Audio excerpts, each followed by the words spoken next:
mas'aloli na tauhidi. To ita wannan mas'ala ta azabar kabari tana daga cikin mas'alolin da suke da alaka da aqida da tauhidi.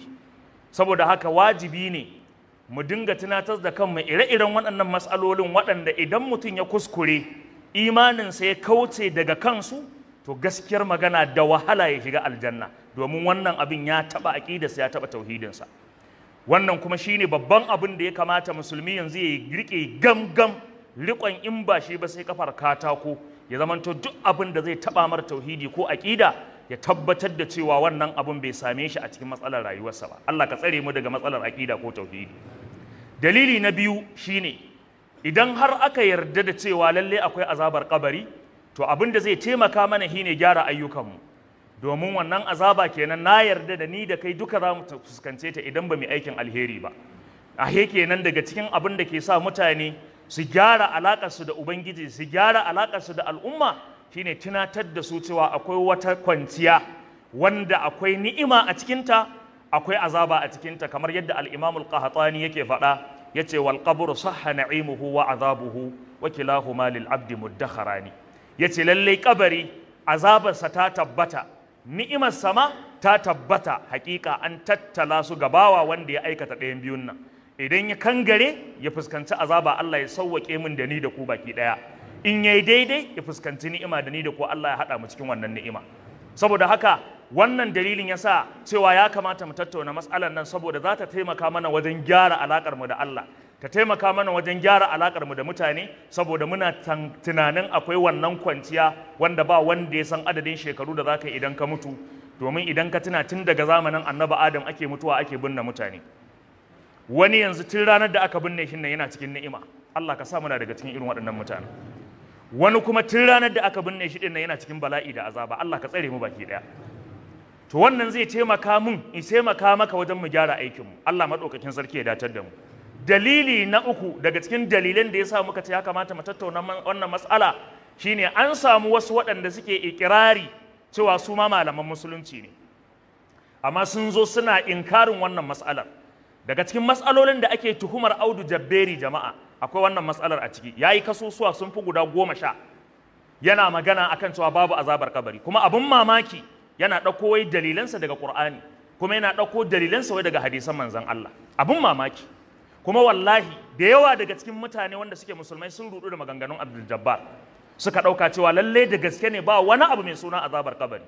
To yana da kyau kuma wajibi ne akan malaman sunnar Annabi Muhammadu sallallahu alaihi wasallama su dinga tashi suna ɗaukar ɗaiɗaikun waɗannan matsaloli da wannan mugun mutum ya zo ya baza a cikin al'ummar musulmi, su dinga mai da martani ko da a hutubobi, ko da a lakcoci, ko da a guraren darussa da kuma karantar da littattafai, saboda nuna mutane hatsarin da wannan bawa ya jefa mutane a ciki na yarda da irin waɗannan bala'o'i da ya danno wa al'ummar musulmi. Muna addu'a Allah ya tsare mana imanin mu baki ɗaya.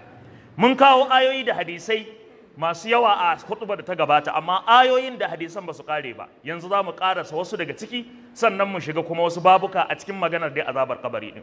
Allah ya faɗa mana a cikin suratul Tauba aya ta 101, Allah ya ce sanu'adhibuhum marrataini. Wallahi za mu yi wa kafirai da munafikai azaba sau biyu, thumma yuradduna ila azabin azim. Sannan mu mai da su zuwa ga azabar da take mafi girma. Za mu yi musu azaba guda biyu, sannan mu mai da su zuwa ga azabar da take mafi girma.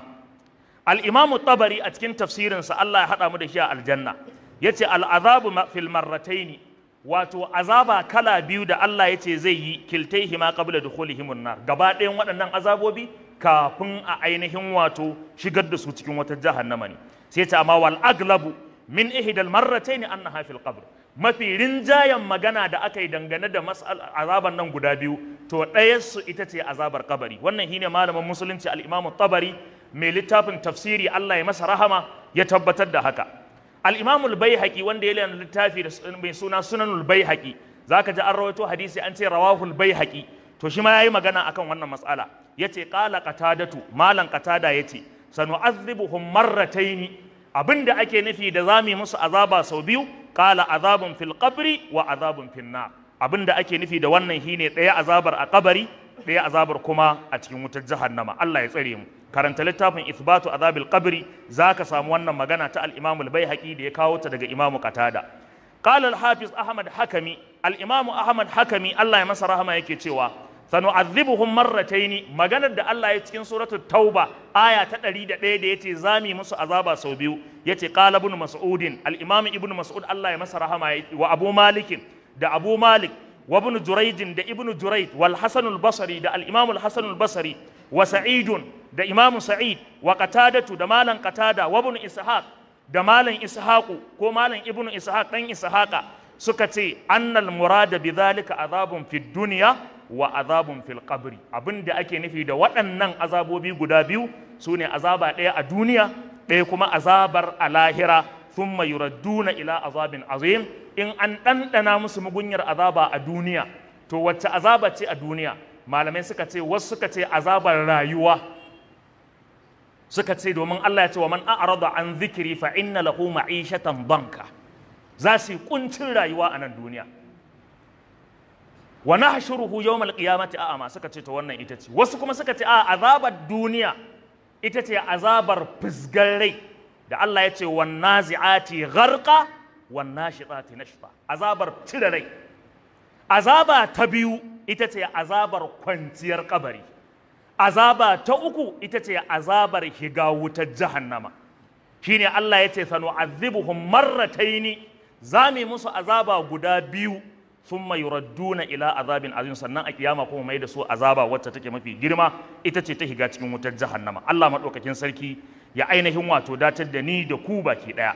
Saboda haka yace a thumma yuradduna ila azabin azim, sannan mu mai da su zuwa ga azaba mafi girma, huwa azabun nari, ita ce azabar wuta.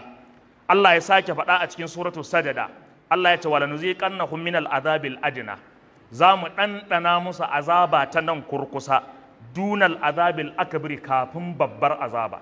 Za mu ɗanɗana musu nan azaba ƙarama kafin mu ɗanɗana musu babbar. Wasu suka ce al'adna ai al'aqrab, ta kurkusa, wasu suka ce al'adna ai al'asgar, mafi ƙanƙantar azaba ta nan duniya, sannan mu ainihin wato ɗanɗana musu azaba. Malamai da yawa sun tafi akan cewa al'azabul adna, ƙaramar azaba da za a yi musu ita ce azabar cikin kabari. Dunal azabil akbari, azabul akbari kuma da za a yi musu ita ce azabar wutar jahannama. Allah madaukakin sarki ya kiyaye mu.